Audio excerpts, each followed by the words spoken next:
ஹாத்தமுன் நபியின் ஸல்லல்லாஹு அலைஹி வஸல்லம் உலகத்தில் அவர்கள் நீண்ட தூரங்கள் பயணம் செய்யவில்லை. நீண்ட தூரமெல்லாம் பயணம் இல்லை. வல்லல் நபி ஸல்லல்லாஹு அலைஹி வஸல்லம் எல்லா நாடுகளுக்கும் அவர்கள் பயணமாகவில்லை. ஆயிரக்கணக்கான மேடைகளில் ஏறவில்லை. ஆனால் ஆயிரம் இதயங்கள், பல கோடி இதயங்களில் ஒளிமயமான வாழ்க்கையை கொண்டு சேர்க்கிறார்கள். அதுதான் பெரிய அல்லாஹ்வின் பேரருள். இன்றைக்கும் அண்ணல் எம்பெருமான் ஸல்லல்லாஹு அலைஹி வஸல்லத்தின் வாழ்க்கையை வழிகாட்டுதலை எடுத்து நடக்கக்கூடிய மக்கள், பல கோடி மக்கள் உலகத்தில் வாழ்கிறார்கள். இங்கே ஒவ்வொரு தனி மனிதனுடைய கண்ணியத்தை பற்றி பேசுறாங்க. எந்த காலத்திலும் எந்த சூழலிலும் நம்முடைய கண்ணியத்தை இழக்கக்கூடாது என்றார்கள். நம்ம இமேஜை மட்டும் இழந்துடக்கூடாது. அல்லாஹ் பாதுகாப்பானாக. வாழ்க்கையில் எல்லாம் வரும் போகும், பணம் வரும் போகும், பதவி வரும் போகும், அந்தஸ்து வரும் போகும், சூழ்நிலைகள் மாறிக்கொண்டே இருக்கும். குடும்பத்தில் தான் ஒரு காலம் சந்தோஷமா இருக்கும், இன்னொரு காலம் சில கஷ்டங்கள் எல்லாம் வரும். ஆனால் நம்ம இமேஜை காப்பாற்றணும், கௌரவத்தை இழக்கக்கூடாது. கௌரவம் என்பது எப்போதும் பாதுகாக்கப்படணும். தன்மானம் என்பது உயிரை விட மேலானது. தன்மானம் என்பது நம்ம உயிரை விட மேலானது. எந்த இடத்திலும் தன்மானத்தை இழந்துடக்கூடாது. அல்லாஹ் நம்ம எல்லாருக்கும் நசீபாக்குவானாக. நம்ம பிள்ளைகளை அப்படி சொல்லி பழக்குங்கள், வளர்த்து விடுங்கள். பிள்ளைகளுக்கும் அதை வளர்த்து அந்த வாழ்க்கையை கொடுங்கள். வாழ்க்கையில் எல்லாம் வரும், சூழ்நிலைகள் மாறும். இன்னைக்கு இருக்கிற காலம் எல்லா காலமாக இருக்காது. ஒரு காலம் செழிப்பா இருக்கும், இன்னொரு காலம் அந்த நிலைகள் மாறும். ஆனால் ஒரு காலம் செழிப்பு, இன்னொரு காலம் நிலை மாறும். இருப்பினும் நம்ம தன்மானத்தை இழந்துடக்கூடாது. கொடுக்கிறவன் அல்லாஹ். நேற்று கொடுத்தான், இன்னைக்கு எடுக்கிறான், நாளை கொடுப்பான். எடுத்தவன் கொடுப்பான், கொடுத்தவன் எடுப்பான். அது அவனுடைய வேலை. நம்ம தன்மானத்தை இழப்பதா? எனவே தன்மானம் இழக்கக்கூடாது என்கிறார்கள் நபிகள் நாயகம். கண்ணியம் இழக்காது என்கிறார்கள். ஒலில்லாஹில் இஸ்ஸத்து ஒலி ரசூலிஹி ஒலில் முஃமினீன். கண்ணியம் அல்லாஹ்விற்கு உரியது, ரசூலுக்குரியது. முஃமின்கள் அதை பாதுகாக்க வேண்டும். கண்ணியத்தை மாத்திரம் இழந்துவிடக் கூடாது. இங்கே அபூதருல் கிஃபாரிக்கு செய்த அந்த முத்தான அறிவுரைகளில் 4வது பகுதியிலே வல்லல் நபி ஸல்லல்லாஹு அலைஹி வஸல்லம் சொல்கிறார்கள், அல்லாஹ் அஸ்அலன்னாஸ ஷையா. அபூதர், எப்போதும் யாரிடத்திலும் எதையும் உங்கள் தேவைகளை கேட்டு விடாதீர்கள். எவ்வளவு முத்தான அறிவுரை! கடந்த 3 அறிவுரைகளையும் நீங்கள் எழுதியிருப்பீர்கள் மனதில். ஏதோ கேட்டுட்டு போறதெல்லாம் இல்லை, வாழ்வதற்கான அறிவுரை. நேற்றைய தினம் முடித்த 3வது அறிவுரை வரையிலும் நீங்கள் வாழ வேண்டும். உங்கள் பிள்ளைகளை வாழ பழக்குங்கள். 4வது, எப்போதும் யாரிடத்திலும் எதையும் கேட்காதீர்கள். சாந்த நபிகள் ஸல்லல்லாஹு அலைஹி வஸல்லம் சொல்கிறார்கள், தேவைகளை அல்லாஹ்ட்ட கேளு. தேவைகளை அல்லாஹ்ட்ட தான் கேட்கணும். தேவைகளை கேட்பதற்கு ரப்பை தவிர யாரும் இல்லை. யார்கிட்ட போய் கேட்டாலும் அது கண்ணிய குறைவாகி போகும். எனவே கேட்க வேண்டாம் என்று ஹாத்தமுன் நபியின் ஸல்லல்லாஹு அலைஹி வஸல்லம். அதனால தான் சம்பாதிக்கிற வாழ்க்கையினுடைய பரக்கத்தை பேசுனாங்க. உலகத்தில் ஒரு நபி வருமானம் ஈட்டுவதற்கு வழி சொன்னார்கள் என்றால் நபிகள் நாயகம். எப்படி சம்பாதிக்கணும்னு சொல்றாங்க. சம்பாதிக்க சொன்னது மட்டும் இல்ல, வருமானம் ஈட்டுவது ரொம்ப பிரியம் என்றார்கள். எந்த அளவிற்கு? இன்னல்லாஹ் யுஹிப்புல் மோமின் அப்துல் மோமின் அல் முஹ்தரிப். அல்லாஹ் யாரை நேசிக்கிறான் தெரியுமா? தொழில் செய்கிற மூமினை அல்லாஹ் நேசிக்கிறான். வருமானம் பண்ணும் மூமினை அல்லாஹ் நேசிக்கிறான். நபி பெருமானார், அல்லாஹ் நேசிக்கிற மூமின் யார்? முஹ்தரிப், தொழில் செய்பவர், வருமானம் ஈட்டுபவர். தொழில் சொன்னா சொந்த தொழில் மாத்திரம் அல்ல, வருமானம். அரசூழியரா இருக்கலாம், சமூக பணியில் இருக்கலாம், ஏதாவது கடைகள் வைக்கலாம். அவரை அல்லாஹ் நேசிக்கிறான். ஏன்? ஹதீஸ், ஒரு அழகான ஹதீஸ் பதிவாகும். மன்தலபத் துன்யா ஹலாலன். உலகத்தை ஒருவர் சம்பாதிக்கிறார், ஹலாலாக சம்பாதிக்கிறார். ஏன் அவர் சம்பாதித்தார்? காரணம் இஸ்திஅஃபாஃபன் அனில் மஸ்அலா. யாரிடத்திலையும் போய் தன் தேவையை கேட்கக்கூடாது என்பதற்காக சம்பாதிக்கிறார். உலகத்தில் வருமானம், ஒரு கடை போடுகிறார், வியாபாரத்தை துவக்குகிறார். அது சின்ன தொழிலோ பெரிய தொழிலோ யார்கிட்டையும் போய் கேட்கக்கூடாது. அதற்காக அவர் சம்பாதிக்கிறார்.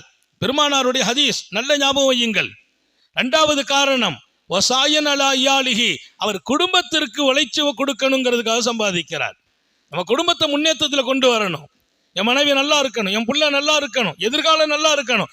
எங்க தேவையை போய் யார்கிட்டயுமே கேட்க கூடாது. அது ரசூலுடைய ஹதீஸ். அது தேவையை கேட்க கூடாதுங்கிறது பையத்து.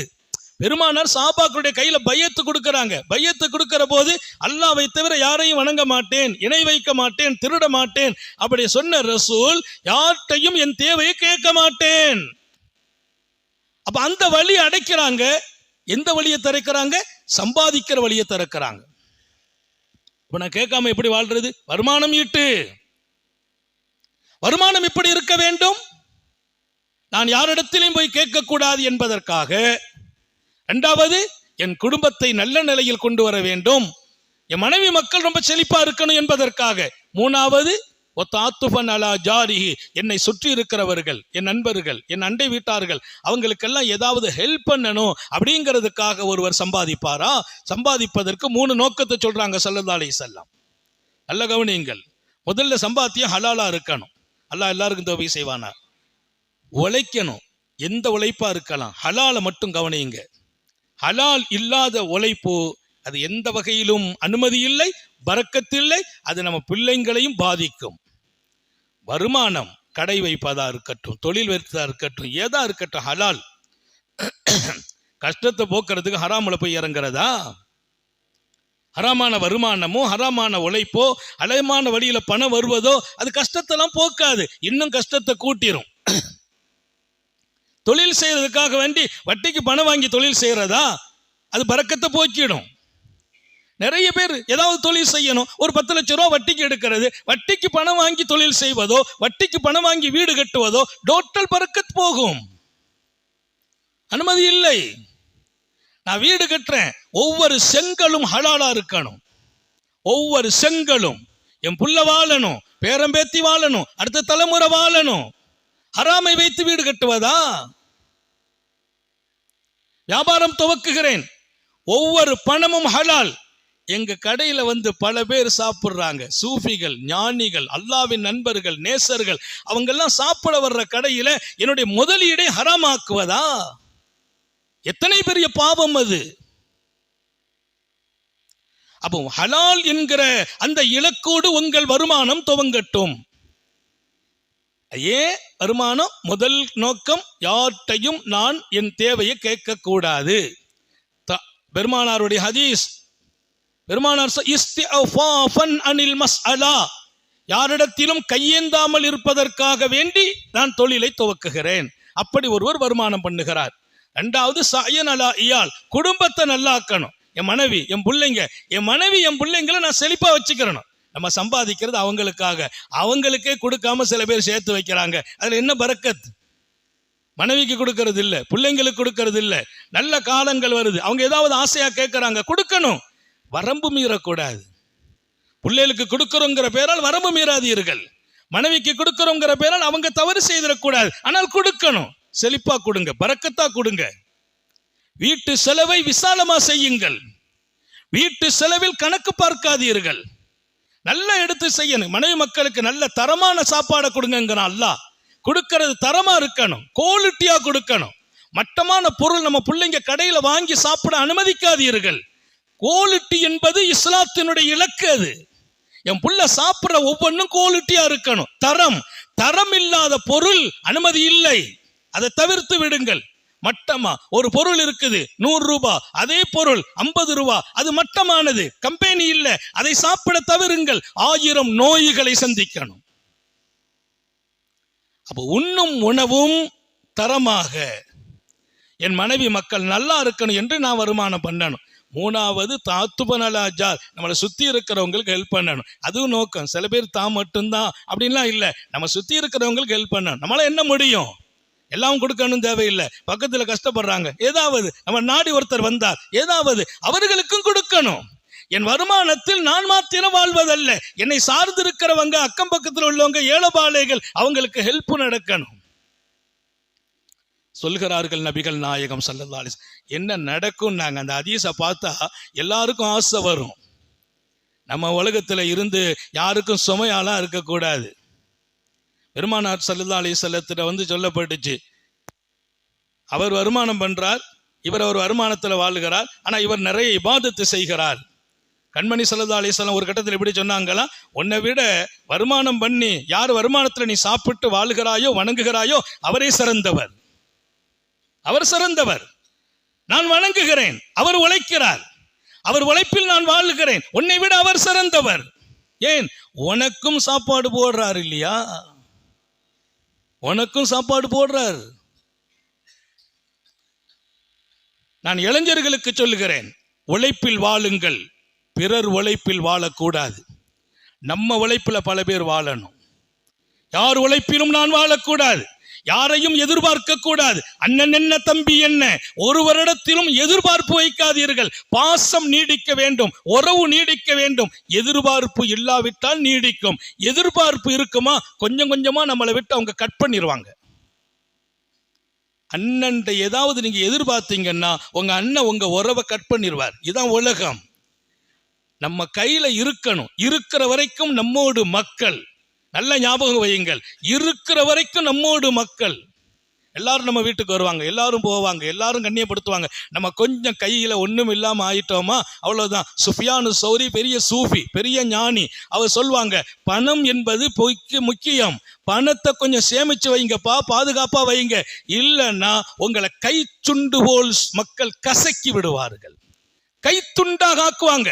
கைத்துண்டை வச்சு இப்படி ஒரு கசக்கிற மாதிரி உங்க மதிப்பு போகும், மரியாதை போகும். நம்ம வீட்டில் வந்து நல்லா இருக்கெல்லாம் விசாரிச்சவங்க எல்லாம் இப்ப வரமாட்டாங்க. ஏன்? நம்மகிட்ட ஒண்ணும் இல்லை. மௌத்தாகும் போது பணத்தையும் சொத்தையும் வைத்து விடைபெறும் மனிதனே சிறந்தவன் என்றார்கள் நபிகள் நாயகம்.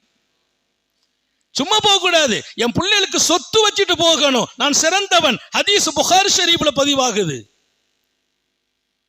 ஒரு மிகச்சிறந்த வாழ்க்கை நபிகள் நாயகம் ஸல்லல்லாஹு அலைஹி வஸல்லம் கற்றுக் கொடுத்த வாழ்க்கை. என் தன்மானம் என்பது காப்பாற்றப்பட வேண்டும், யார்ட்டையும் போய் கையேந்த கூடாது. அப்படி ஒரு நோக்கத்தில் சம்பாதிக்கிறாரா, அவர் அல்லாவை சந்திப்பார். அவர் அல்லாவை சந்திக்கும் நாள் அவர் முகம் 14ஆம் ராத்திரி சந்திரனை போல் பிரகாசமாக இருக்கும். அல்லாஹ் எல்லாருக்கும் தௌபி செய்வானா. சந்திரனை போல பிரகாசம் என்பதே உயர்வு. 14ஆம் ராத்திரியின் சந்திரன், 14ஆம் இரவு முழு சந்திரன் இருக்கும். 14ஆம் இரவு பௌர்ணமி, புல் வெளிச்சம். அதுபோல் இந்த முகம் இருக்கும். எந்த முகம்? உழைப்பாளியின் முகம். ஏன்? அல்லாஹ் அவரை நேசிக்கிறான். உயரிய குறிக்கோளோடு நான் வாழ வேண்டும். வாழ்க்கை என்பது அல்லாஹ் கொடுத்தது, ரசூல் கொடுத்தது. அல்லாஹ்வுக்கு நன்றியோடு ரசூலுக்கு முஹப்பத்தை காட்டி வாழணும். இந்த வாழ்க்கையில் நான் தன்னிறைவு பெறுவதற்கு நம்ம சம்பாதிச்சு வாழ, நம்ம உழைச்சு வாழணும். இந்த வாழ்க்கையை கற்றுக் கொடுத்துட்டு தான் பெருமானார் பையத்துல கேட்கிறாங்க, அல்லாஹ்வை வணங்குவேன், அல்லாஹ்வுக்கு இணை வைக்க மாட்டேன், திருட மாட்டேன், விபச்சாரம் செய்ய மாட்டேன், கொலை செய்ய மாட்டேன், யாருக்கும் தீங்கு செய்ய மாட்டேன், கையை பிடிச்சு பையத்தை வாங்கிட்டு யாரிடத்திலும் என் தேவையை கேட்க மாட்டேன் என்று பையத்து வாங்குறாங்க. அப்ப தீன் என்பது தொழுகை, ஷிர்க் இல்லை, திருட்டு இல்லை, கொலை இல்லை, யாருக்கும் தீங்கு செய்ய மாட்டேன் என்கிற பையத்தை பெறுகிற அந்த ஈமான், யார்ட்டையும் எதையும் கேட்க மாட்டேன் என்பதும் அதில் சேருகிறது ரசூலுடைய பையத்தில். பெருமானார் இடத்துல ஒருத்தர் வந்து கேட்டார், கொடுத்தாங்க. ரெண்டாவது வந்து கேட்டார், கொடுத்தாங்க. மூணாவதும் கேட்டார், கொடுக்கறாங்க. ஹதீஸ் புகாரி ஷரீஃப்ல வருது. நான் சொல்றதெல்லாம் சஹியான ஹதீஸ். மூணாவது கேட்டாங்க, வாப்பான்னாங்க, உட்கார். அவர் பேர் ஹக்கீம். ஹக்கீம், இந்த பணம் இது இப்படிதான் பசுமையா இருக்கும், பச்சை பச்சையேண்டு. கொஞ்சம் பச்சை பச்சை உள்ள இடத்துல தான் சொல்லுவாங்க பழமொழியில, பசை இருந்தா ஒட்டும், பசை இருந்தா அந்த மாதிரி. இது பசுமையானது. இதை பார்க்க பார்க்க ஆசை தான் வரும், இன்னொருத்தர் இருந்தால் வாங்கணும்னு எண்ணம் தான் வரும். எவ்வளோ அழகான அறிவுரை. உட்கார வச்சு சொல்றாங்க, இந்த பணம் அப்படித்தான்பா, ஆனால் ஒன்றை மட்டும் ஞாபகம் வச்சுக்கா, இதை நீ வாங்குற போது, எடுக்கிற போது போதும் என்கிற மனசோடு நீ எடுத்தால் இந்த பணத்தில் உனக்கு பரக்கத் செய்யப்படும். சகாபத்து நஃப்ஸ்ங்கறாங்க ரசூல். போதும் என்கிற மனசு மட்டும் சொல்லல, விரிந்த விசாலமான உள்ளத்தோடு அதை எடுத்துக்கா. ஒருத்தட்ட 10 ரூபா வாங்குற, அந்த 10 ரூபாயை பரக்கத்தா எடுத்துக்க, விசாலமா எடுத்துக்க, போதுங்கிற எண்ணத்தோடு எடுத்துக்க. பூரி, இது பரக்க செய்யப்படும். இல்லை இன்னும் வேணும் அப்படின்னு நம்ம கொஞ்சம் வளர்த்துக்கணும், அவட்ட வாங்கி இவட்ட வாங்கி சேர்க்கணும்னு நினைச்சியா, அது பரக்கத்து இல்லை. உன்னை சொல்லட்டுமா, உழைச்சி வாழ்வது எவ்வளவு பெரிய பரக்கத்து தெரியுமா? இன்னொருத்தருக்கு சொல்றாங்க, அவர்கிட்ட போய் கேட்ப கொடுப்பார், இவர்கிட்ட போய் கேட்ப இல்லம்பார். இது மாதிரி தன்மானத்தை இழந்து ஒவ்வொருத்தையா கேட்டு வாழ்ந்து கடைசியில் ஒரு விஷயம் உனக்கு தெரியுமா, நீ கேட்கிற வாசலை திறந்தால் அல்லாஹ் ரப்புல் ஆலமீன் உனக்கு வறுமையின் வாசலை திறப்பான். மன்பத்தா பாப சவால், கேட்கும் வாசலை ஒருவர் திறந்தால் பத்தா அல்லாஹ் வலை பாபல் ஃபக்ர், அல்லாஹ் வறுமையின் வாசலை திறப்பான். கையேந்தி விட்டாயா, மௌத்து வரைக்கும் ஏந்த வைப்பான். அது ஒரு வாழ்க்கை. நமக்கு சொன்னாங்க, அவன் எப்படி கேட்டாலும் கொடுங்கிறாங்க. உலகத்துல நபிய மாதிரி அட்வைஸ் யாரு பண்ண முடியும்? கேட்டால் கொடு. அவன்கிட்ட சொன்னாங்க கேட்காதே. இன்னொரு ஹதீஸ் எப்படி, யாரு கேட்டாலும் கொடுங்கள். அவன் குதிரைக்கு மேல வந்து கேட்டாலும் கொடு. குதிரையில் வர்ற வசதியோடு தானே இருப்பான், செழிப்பா தானே இருப்பான். அவன் சில பேருக்கு நமக்கு என்ன கூட யோசனை இருந்துச்சு, குதிரைக்கு மேல வந்து கேட்பான்னாண்டு. இப்போ யானைக்கு மேலே வந்து கேட்கறான், யானைக்கு மேல வந்து கேட்கறான். குதிரைக்கு மேல வந்து கேட்பானா அப்படிங்கிறது போக யானைக்கு மேல, யானை வரும், யானைக்கு மேல வந்து ஒவ்வொரு வீடா வந்து கேட்டுட்டு போறான். நம்ம கொடுக்கறோம், 5 பழத்தை கொடுத்தோம்னா யானைக்கு 2 பழம், பெட்டிக்கு 3 பழம். சரி, வேற விஷயம். பெருமானார் ஸல்லல்லாஹு அலைஹி வஸல்லம், நீ கையேந்தாதே, ஆனால் ஏந்துபவனுக்கு இல்லை என்று சொல்லாதே. நீ ஏந்த கூடாது. எதுல் உல்யா கைரும் மின் எது சுஃபுலா.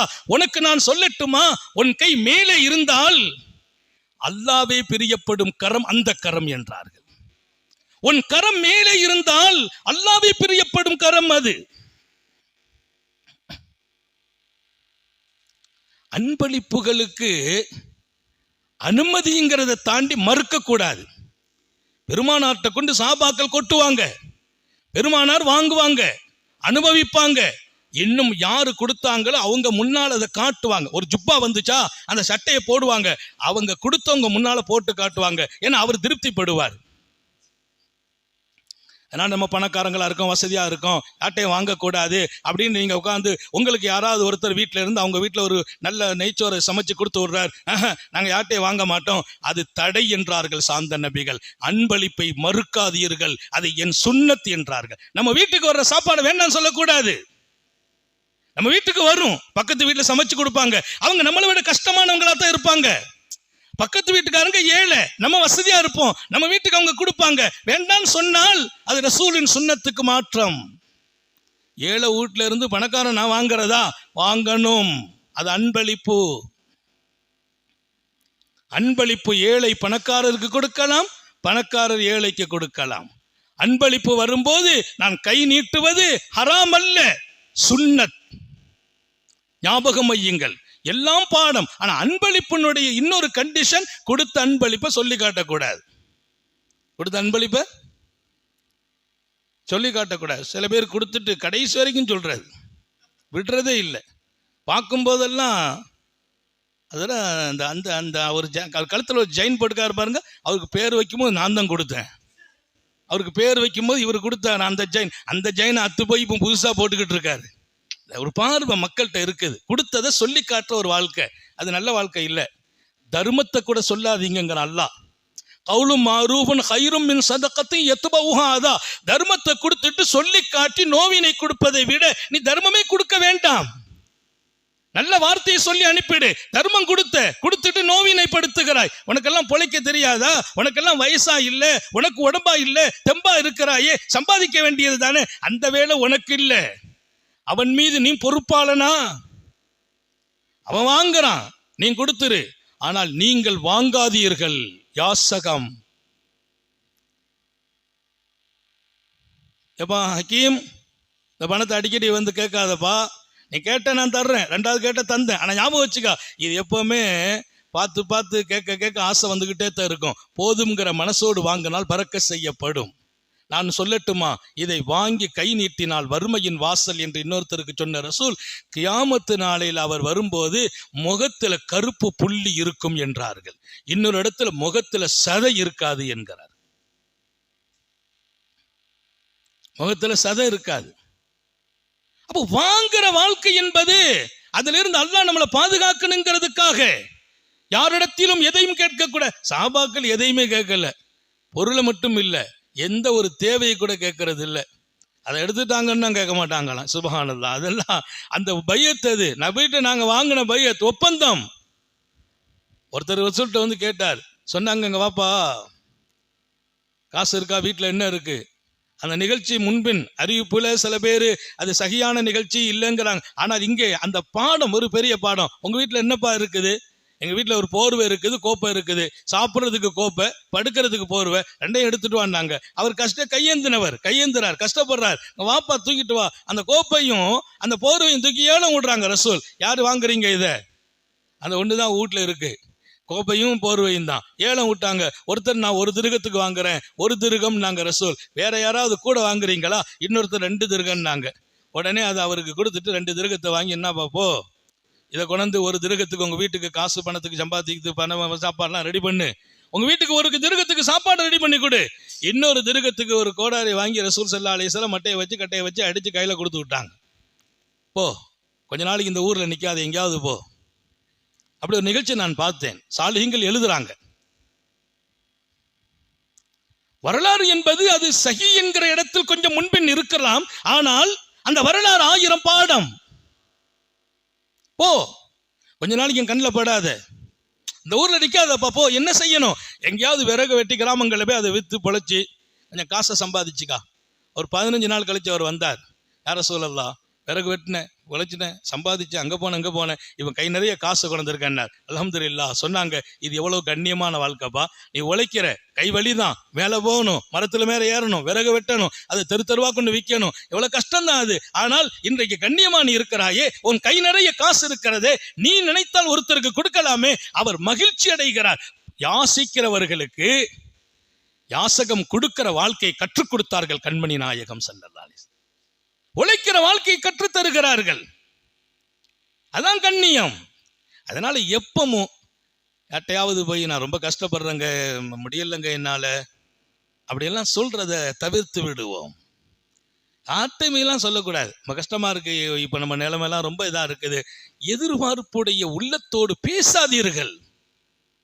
எதிர்பார்ப்புங்கிறது கேட்கறது மட்டும் இல்லை, எதிர்பார்ப்புடைய பேச்சே பேசாதீர்கள்.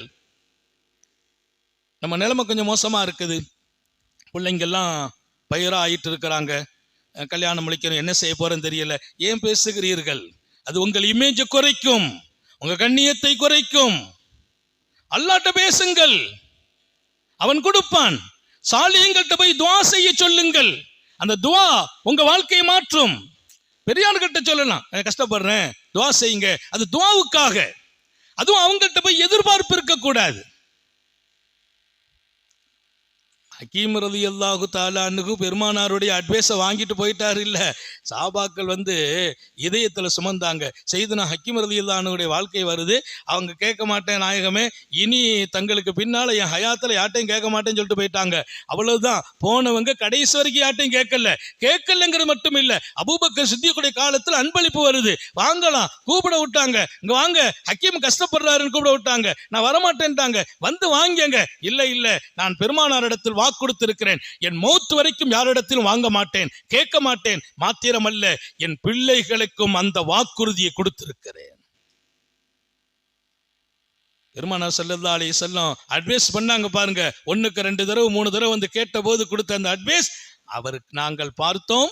உமர் இப்னு கத்தாப் கூப்பிட விட்டார்கள், அப்போது வாங்க மாட்டேன் என்றால், அபூபக்கர் சித்திக் வாங்க மாட்டேன் என்றால், அவர் மௌத் வரைக்கும் வாங்கல. மௌத்தாகும் போது யாரிடத்திலும் யாசிக்காமல் மரணித்தார். அல்லாஹ் நம்ம எல்லாருக்கும் தௌபீக் செய்வானாக. ஒரு பெண்ணும் பெரிய வாழ்க்கை. நபிமார்கள் முன்மாதிரி. நபிகள் நாயகம் ஸல்லல்லாஹு அலைஹி வஸல்லம் சொல்வார்கள், நபிமார்கள் இப்ராஹிம் கலீலுல்லாஹ், அல்லாஹ் அவர்களை பெரிய நபியாக அனுப்பினான், பட்டு வியாபாரியாக அனுப்பினான்.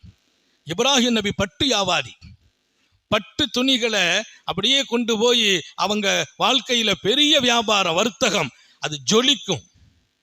அதுல அவங்க வாழ்க்கை விசேஷமான வாழ்க்கை. வசதியா வாழ்ந்தாங்க. எப்பவும் விருந்தாளிகளோட தான் சாப்பிடுவாங்க, விருந்தாளி இல்லாம சாப்பிடுறது இல்லை. எப்ப சாப்பிட்டாலும் ஒரு விருந்தாளி, 5 பேரு 10 பேரு. இப்ராஹிம் நபிக்கு பேரு அபுல் தைஃப், விருந்து ஓம்பலின் தந்தை. தனியாக சாப்பிட்றதுலாம் இல்லை, வீட்டில் சாப்பிடுவாங்க, யாராவது 2 பேர் கூப்பிட்டு வருவாங்க. அடிக்கடி விருந்தாளிகள் வருவாங்க. விருந்தாளியே வரலையா, போய் ரோட்டில் நின்று 2 விருந்தாளியை கூப்பிட்டு கூட உட்கார வச்சு சாப்பிடுவாங்க. சொந்த வியாபாரம், பட்டு வியாபாரம். ஹஜ்ரத் தாவூத் அலைஹிஸ்ஸலாம் இரும்பு தொழில் செய்தாங்க. இரும்பு தொழில் தாவூத் அலைஹிஸ்ஸலாம் அவர்களை அல்லாஹ் இரும்ப உருக்குவாங்க, அப்படி கையில வச்சு இரும்ப விளையாடுவாங்க. இரும்பு அவர்களுக்கு களிமண்ணாகவே மாறியது. சுபஹானல்லாஹ். அப்படி வளைச்சிருவாங்க. இரும்புல என்னமெல்லாம் செய்ய முடியும். உருக்கு சட்டையை உலகத்தில் முதல்ல செய்து கொடுத்தது ஹஜ்ரத் தாவூத் அலைஹிஸ்ஸலாம். உருக்கு சட்டை, போர்ல தன்னை காப்பாற்றிக் கொள்கிற அந்த அருமையான ஆடை இரும்பு சட்டையை ஹஜ்ரத் தாவூத் நபி உருவாக்கி தருகிறார்கள். தொழில் வளமிக்க ஒரு பெரிய பொருளாதாரம் அது. இரும்பு வியாபாரம் நபிமார்களுடைய அது வியாபாரமா போச்சு. அந்த இரும்பை என்ன செய்ய முடியும், எப்படியெல்லாம் அதுல பணி. ஹஜ்ரத் தாவூத் அலைஹிஸ்ஸலாம். ஹஜ்ரத் நூஹ் அலைஹிஸ்ஸலாம். நூஹ் அலைஹிஸ்ஸலாம் மர வேலை இருக்கு பாருங்க, மரங்களை சரி பண்ணி வெட்டி அதை கரெக்டா கட்டைகளா செய்து ஆசாரிகள் அந்த வேலை. ஹஜ்ரத் நூஹ் அலைஹிஸ்ஸலாம் அவர்களுக்கு மர தொழிலில் மிகச்சிறந்த இடம். அல்லாஹ் தன்னுடைய நபிமார்கள் எல்லாம் அனுப்பி வச்சு அவங்களுக்கு ஏதாவது வழியை கொடுக்கலாம், வானத்திலிருந்து ரிஸ்க் இறக்கலாம். அதை செய்யல அல்லாஹ். அவங்களை தொழிலாளியாக ஆக்கினான், உழைப்பாளிகளாக ஆக்கினான், முதலாளிகளாக ஆக்கினான். அவர்கள் மற்றவர்களுக்கு தொழிலை கற்றுக் கொடுக்கிற வாழ்க்கையை கொடுத்தாங்க. ஒரு நபி தீனை கற்றுக் கொடுப்பதை போல் தொழிலையும் கற்றுக் கொடுக்கிறார்கள். நூஹ் அலைஹிஸ்ஸலாத்தினுடைய வேலை மரங்களை எப்படி பார்க்கணும். இன்னைக்கெல்லாம் மரப்பணிகள், மர வேலை இருக்கு பாருங்க, ரொம்ப அழகா இருக்கும். ஒரு வீட்டில் மரம் செருக்குகள் கொண்டு கட்டப்பட்ட வீடுகள். நம்ம ஊர்களில் பழைய காலத்து வீடெல்லாம் நீங்க பாத்தீங்கன்னா உள்ள போனா ஏசிலாம் இல்லை, குழு குழுன்னு இருக்கும். ஃபுல்லா மரம். ஏணிப்படி கூட மரம் தான். இன்னைக்கு எங்க வீட்டில் ஏணிப்படி, மரம் ஏணிப்படி, மேலே ஃபுல்லா மரம், பழைய வீடு. அந்த மர வேலை ஹஜ்ரத் நூஹ் அலைஹிஸ்ஸலாத்துக்கு அல்லாஹ் கொடுத்தான். நபிமார்கள் ஒரு பெரிய முன்மாதிரி. இத்ரீஸ் அலைஹிஸ்ஸலாம் டைலரிங்ல இருந்தாங்க, தையல் வேலை. இத்ரீஸ் அலைஹிஸ்ஸலாத்து ஒரு சட்டையை கொடுத்தா சூப்பரா தைப்பாங்க, தைக்கும் பணி இத்ரீஸ் நபி. டைலரிங் அவர்கள் கையிலே அல்லாஹ் கொடுத்தான். அப்படியானால் நபிமார்கள் இந்த உலகத்தையே அழகிய பாதையில் ஈட்டு செல்ல வந்தவர்கள். தொழில் வளம் மிக்க வாழ்க்கையை வாழ்ந்து காட்டினார்கள். அல்லாஹ்வோடு தான் மக்களை இழுக்கிறார்கள், அழைக்கிறார்கள். அல்லாஹ்வின் பக்கம் அழைத்தவர்கள், அல்லாஹ்வுடைய அன்பை சொன்னவர்கள், அவனை வணங்க கற்றுக் கொடுத்தவர்கள். இந்த உலகில் அவர்கள் வாழ்ந்த அந்த வாழ்க்கை அழகிய முன்மாதிரி. அதனால சங்கை மிக்க சமூக நண்பர்களுக்கு ஹஜ்ரத் ரசூல் ஸல்லல்லாஹு அலைஹி வஸல்லத்தின் முத்தான சத்தான அறிவுரை 7, அதுல 4ஆம் பகுதி முடிக்கிறோம். நேத்தெல்லாம் நிறைய பேர் விளக்கம் தந்திருக்கிறாங்க. ஹஜ்ரத் எவ்வளவு பெரிய வாழ்க்கையை நாங்கள் படித்துக் கொண்டோம், இதெல்லாம் பெரிய வாழ்க்கை. நேற்றைய நிகழ்ச்சி. இன்றைக்கு 4ஆம் பகுதி, என் தன்மானத்தை நான் இழக்கக்கூடாது என்று பெருமானார் அறிவுரை கேட்டார்கள், சொன்னார்கள். எந்த இடத்திலும் கண்ணியம் இழந்து விடாதே. உன் தேவையை போய் ஒருத்தட்ட கேட்டாயா, உன் இமேஜ் இறங்கிடும். உன்னை பெருசா வச்சிருப்பாங்க, ஏதாவது அவர்கிட்ட நீ எதிர்பார்க்கிற மாதிரி தெரிஞ்சிச்சு, அவர் பார்வையில் நீ தாழ்ந்து விடுவாய். உன் இமேஜ் எருவதற்கு இருக்கும், அவர்கிட்ட போய் தேவையாகாத வரைக்கும் தான். சர்க்காரே காயினாத் ஸல்லல்லாஹு அலைஹி வஸல்லம் அவர்களின் இந்த அறிவுரை சஹாபாக்களுடைய வாழ்க்கையாக மலர்ந்தது. ஹஜ்ரத் அபூபக்கர் சித்திக் ரலியல்லாஹு அன்ஹு பெரிய தொழில் வளமிக்க வாழ்க்கை. சுஃபியான் ரசூல் ஸல்லல்லாஹு அலைஹி வஸல்லம் அபூ சுஃபியான் வர்த்தகம், உலக நாடுகளுக்கு சரக்கு ஏற்றுமதி செய்கிறார். அபூ சுஃபியான் ரலியல்லாஹு அன்ஹு சர்க்காரை ஆலமின் சஹாபி அபூபக்கர் மிகப்பெரிய பட்டு வியாபாரி. சஹாபாக்கள் ஒன்னும் தொழில் செய்யாம வாழல்ல, தீனை காப்பாற்றியவர்கள், தீனுக்காக பாடுபட்டவர்கள், பல போர்க்களங்களில் பங்காற்றியவர்கள். ஆனால் தன்மானத்தோடு வாழ்ந்தார்கள். தனக்கென்று ஒரு தொழிலை, தனக்கென்று ஒரு வாழ்க்கையும் வாழ்வாதாரத்தையும். அதனாலே நான் பல பேர்களுக்கு பாடமாக்குவேன். என்னாலலாம் ஒன்றும் முடியலைங்க, நான் என்ன பண்ணுவேன், அதெல்லாம் ஆபத்தானது. அழகான வார்த்தை அல்ல. வீட்டில் உட்கார்றது நான் விரும்பல, கடை தெருவுக்கு செல்லுங்கள் என்றார்கள் ஹஜ்ரத் ரசூல் ஸல்லல்லாஹு அலைஹி வஸல்லத்தின் அன்பு தோழர்கள். எதற்காக? உங்கள் வாழ்வை வளர்த்து கொள்வதற்காக. மஸ்ஜிது நபவியில பெருமானாரோடு சஹாபாக்கள் அப்படி சும்மா வெளியில வர்றாங்க. வந்தபோது அங்கே ஒரு வாலிபரை பார்க்கிறார்கள். அவர் ஒரு கிராமவாசி, மிக பயங்கரமா ஓட்டம் போடுறார். அதை தூக்குறார், இதை தூக்குறார். ஹஜ்ரத் உமர் ரலியல்லாஹு சொன்னாங்களாம், என்ன அழகான வாலிபம், எவ்வளவு தெம்பா இருக்கிறார், எவ்வளவு தெம்பா இருக்கிறார். லவ்கான சாயு ஃபீ ஸபீலில்லாஹ், இவருடைய இந்த முயற்சி எல்லாம் அல்லாஹ்வுடைய பாதையில் இருந்தால் கான ஹைரன், எவ்வளவு சிறப்பா இருக்குமே. தெம்போடு இருக்கிறார், திடகாத்திரமா இருக்கிறார். இந்த வாலிபத்தை வைத்துக்கொண்டு இந்த தெம்பு திடகாரத்தில் அங்கேருந்து ஜாமான தூக்கி இந்த ஜாமான் அங்க போட்டு மூட்டை தூக்கிட்டு இருக்கிறாரு. அல்லாஹ்வுடைய பாதையில இவருடைய முயற்சி இருந்தால் எவ்வளவு பரக்கத். பெருமானார் உடனே டச் பண்ணாங்க, அமர் உட்காருங்க, இப்போதும் அவர் அல்லாஹ்வுடைய பாதையில் இருக்கிறார். லவ்கான சாயுஹு, இந்த உழைப்பும் முயற்சியும் தன் வயசான தாய் தந்தையர்கள் யாரிடத்திலும் போய் தேவையாக கூடாது என்று இருக்குமையானால் இவர் அல்லாஹ்வின் பாதையிலேயே முயற்சி செய்கிறார். அல்லாஹ்வுடைய பாதையில போய் நான் முயற்சி செய்வது என்பது பள்ளிவாசல்ல வந்து உட்கார்வதோ குர்ஆன் ஓதுவதோ திக்ர் செய்வதோ மாத்திரம் அல்ல. ஹஜ்ரத் ரசூல் சொல்லிக் கொடுக்கிற பாடம்.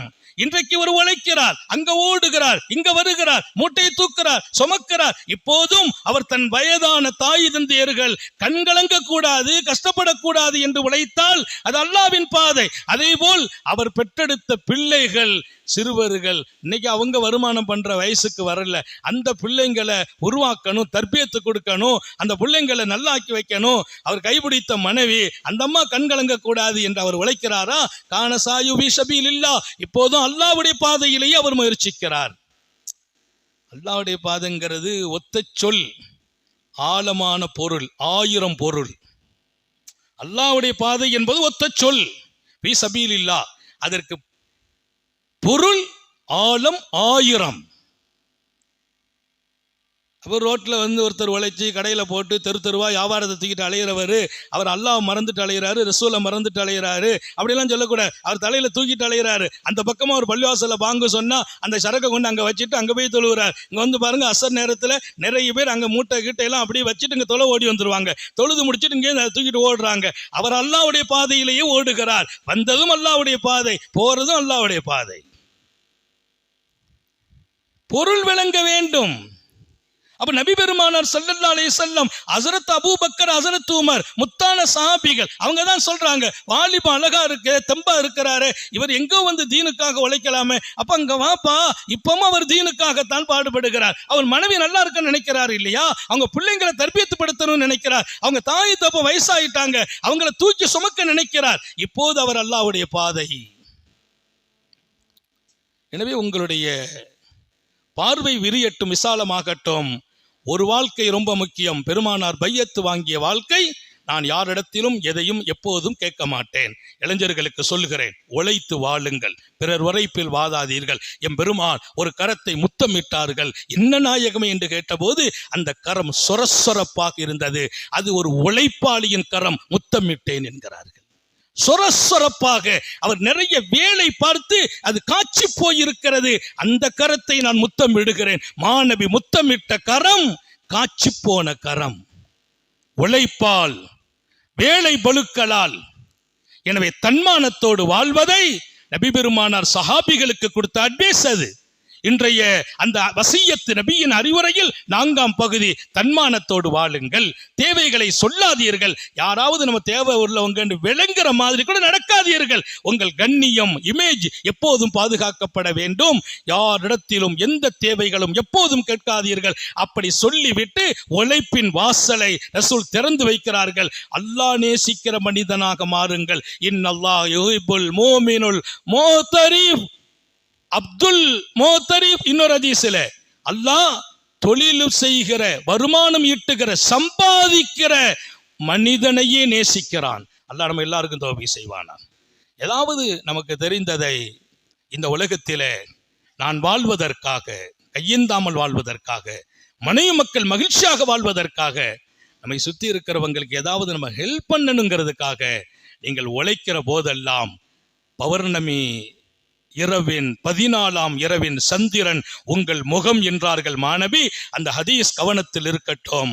அதனால் இபாதத்தை விட்டுறக்கூடாது, அல்லாஹ்வை மறந்துடக்கூடாது. அல்லாஹ் தான், ரசூல் தான் என் இமேஜுக்கு இந்த வழியை தர்றாங்க. அந்த வழியை எடுக்கிற போது அவங்களுக்கு நன்றி செலுத்தணுமா இல்லையா? அல்லாஹ் தௌபீக் செய்வானா, நம்முடைய ஹயாத்தில் பரக்கத் செய்வானா, சுகத்தில் பரக்கத் செய்வானா. இன்ஷா அல்லாஹ் இன்னைக்கு 27வது இரவு லைலத்துல் கத்ரை எதிர்பார்த்து ஆதரவு வைத்து இரவு 10:30 மணிக்கு இங்கே பயானும், தொடர்ந்து தஸ்பீஹ் தொழுகை, திக்ர் மஜ்லிஸ் இன்ஷா அல்லாஹ் நடைபெறும். அப்போ ஒரு நிறைவு துவா 10:30 சரியா துவக்கமாகும். நாளை ஜும்மா 27ஆம் பகல் ஜும்மா. இங்கே பயான். பெண்கள் நாளைக்கு ஜும்மாவனால அவங்க வரமாட்டாங்க. நான் சனிக்கிழமையிலிருந்து தொடர்ந்து மீண்டும் ஞாயிற்றுக்கிழமை நம்முடைய நிறைவு துவா. ஞாயிற்றுக்கிழமையோடு இந்த மஜ்லிஸ் முடியுது. அல்லாவின் பேரருள், அவன் பெரும் கருணை, அவன் நாடாவிட்டால், அவன் உதவி செய்யாவிட்டால் இப்படியெல்லாம் ஒரு மஜ்லிஸை கூட்டவும் முடியாது, நடத்தவும் முடியாது. டெய்லி மக்கள் கூடுறது, டெய்லி ஜும்மா விட 2 மடங்கு. ஜும்மானா சஃப்புல இருக்கிறோம், இப்ப அப்படி இல்லை. ஒரு சஃப்புல 5 சஃப்பு இருக்குது, எல்லாம் ஒட்டி ஒட்டி இருக்கிறோம். இவ்வளவு பெரிய மஜ்மா, ஒரு கூட்டம். அல்லாஹ்வுடைய ஏற்பாடு. அவன் வர வைத்தான், பேச வைத்தான், கேட்க வைத்தான். நீங்கள் நன்றி அல்லாஹ்வுக்கு சொல்ல வேண்டும். இன்னும் துஆ செய்யுங்கள், அல்லாஹ் ஹயாத் வரைக்கும் இதை நடத்த தௌஃபீக் செய்வானா. இதுக்கு பாடுபடுகிற ஒரு அழகான அமைப்பு. எதுவுமே ஒரு ஒரு கூட்டம் இருந்து ரெடி பண்ணணும். நம்ம செய்யறதுன்னு இருக்குது. அதை தாண்டி நம்முடைய அப்துல்சலாம் அண்ணனுடைய தலைமையில் விடிஎஸ் அண்ணன் இருக்கிறார்கள். இங்கே ஹபீபுர் ரஹ்மான், ஜப்பார் சார், காசியார் வாப்பா, உஸ்மான், இவங்களையெல்லாம் ஆரணி வாப்பா இதனுடைய தலைமை ஏற்படுத்திட்டு போனாங்க. இஹ்லாஸா துவங்குச்சு. இன்னைக்கு நான் கிட்டத்தட்ட 30 வருஷத்துக்கு மேல், 35 வருஷமாக அங்கே துவங்கி அந்த நிகழ்வு அப்படியே சுற்றி இங்கே பாதுகாக்கப்படுது. ஒரு காரியம் அல்லாட்ட ஒப்புக்கொள்ளப்பட்டதுங்கிறதுக்கு அடையாளம் அது இஸ்திகாமத்தா இருக்கும், தொடர்ந்து இருக்கும். இந்த பள்ளிவாசலிலே வந்து நான் பணியை துவக்கும் போது கிட்டத்தட்ட நான் கல்யாணமெல்லாம் ஆகலை, எனக்கு வயசு 21 வயசு. இங்கே துவக்கினேன். அப்பமெல்லாம் கருப்பு முடி, இவெல்லாம் வெள்ளை ஆயிட்டு எல்லாம். அப்பமும் நம்ம சாப்பிட்டா தான் இருந்தோம், இப்பவும் சாப்பிட்டா தான் இருக்கிறோம். நம்மளையும் சில பேர் சீண்டி பார்த்தாங்க, சீண்டி பார்க்கும்போது சிரிச்சுக்கிட்டே இருந்தோம். உண்மை அதுதான். நீங்கள் சாந்தமா வாழ்கிற வரைக்கும் ஜெயிக்கிறீர்கள். அவங்க பின்னால உங்கள்கிட்ட வந்து உங்க நிலைமையை உணர்வாங்க. ஒரு இடத்துல தரிபாடா வாழ்றது பெரிய பரக்கத். அப்போ இங்க இன்னைக்கு கிட்டத்தட்ட 1990 இந்த பணியை துவக்கினோம். வாவர் பள்ளியிலே நம்முடைய இமாமத்து பணி. அதோடனேயே புகார் ஷரீஃபையும் துவக்கணும். காலையில இமாமத்துல சேர்றேன், இஷாவுல புகார் ஷரீஃப் ஆரம்பிச்சோம். இன்னைக்கு கிட்டத்தட்ட 35 ஆண்டுகளை தாண்டி 90 இன்னைக்கு 2025 முடித்து 26 துவக்குகிறோம். எவ்வளவு பெரிய வாழ்க்கை அல்லாஹ் கொடுத்தான், பரக்கத்து. ஒரு இடத்துல ஒருத்தர் நீடிச்சு இருக்கிறாங்கன்னா அவரு திறமையானவர் இல்லை, அந்த மக்கள் பாக்கியமானவங்க. அவங்க விட்டு வைக்க போய் தான் அவர் இருக்கிறார். நீங்களெல்லாம் உங்கள் ஒத்துழைப்பு தான் இங்கே ஹிதுமத் செய்ய முடிகிறது. எனவே நான் உங்களுக்கும் அல்லாஹ்வுக்கும் நன்றி சொல்வோம். இந்த மஜ்லிஸ் கியாமத் வரைக்கும் நடக்கணும். அதனால இது ஞாயிற்றுக்கிழமை துஆவுடைய மஜ்லிஸாக இருக்கும். எல்லாரும் உங்களுடைய மனைவி பிள்ளைகளை கூட்டுவாங்க. துஆக்கள் அவங்களுக்கு வேணும், வீட்டு பெண்களுக்கு வேணும். இங்கே வசதியான ஏற்பாடுகள் இருக்குது. பின்னால எல்லாரையும் உட்கார வைக்கலாம். உங்கள் வீட்டு பெண்களை துஆ மஜ்லிஸுக்காக அழைத்து வாருங்கள். அதே போல உங்கள் நண்பர்களுக்கு மெசேஜ் ஃபார்வர்ட் பண்ணுங்க. இங்கே துஆ ஞாயிற்றுக்கிழமை நடக்குது. இத்தனை நாள் ஹதீஸ் வாசிக்கப்பட்டு இவ்வளவு இதயங்கள் நம்ம மட்டும் கேட்கல, இங்க ஒரு 1000 பேர் இருந்து கேட்கணும் இல்ல, இது பல லட்சம் பேர் கேட்டுக்கிட்டு இருக்கிறாங்க. அடுத்த நிமிஷம் பல வழியிலும் இது மக்கள் கேட்டுக்கிட்டு இருக்காங்க. எத்தனையோ மக்கள் இதை கொண்டு பயனடைகிறார்கள். அப்படி ஒரு உயிரோட்டமான மஜ்லிஸ். இன்ஷா அல்லாஹ் ஞாயிற்றுக்கிழமை இதன் பலன்தான் துஆ. எல்லோரும் கலப்பதோடு உங்களுடைய பிள்ளைகளை அழைத்து வாருங்கள். பெண் மக்களுக்கும் வாய்ப்புகளை கொடுங்கள். எல்லாம் அல்ல அல்லாஹ் இந்த மஜ்லிஸ் கியாமத் வரைக்கும் நடக்க செய்வானா, அவன் பொருந்தி கொள்வானாக. அவனுக்காகவே என்ற உயர்ந்த நோக்கம் எங்கும் மாசுபடாமல் பாதுகாப்பானாக. நீண்ட நெடிய நாட்கள் நோய் நொடிகள் இல்லாமல் உடல் ஆரோக்கியத்தோடு மன நிறைவோடு இன்பத்தோடு அல்லாஹுவை நின்று வணங்கி வழிபட்டு வாழும் நசீபையும் பாக்கியத்தையும் எல்லாம் அல்ல அல்லாஹ் உங்களுக்கும் எனக்கும் நம்மை ஈன்றெடுத்த தாய் தந்தையர்களுக்கும் நமது மனைவி மக்கள் உற்றார் உறவினர் யாவருக்கும் கொடுத்த அருள் புரிவானா.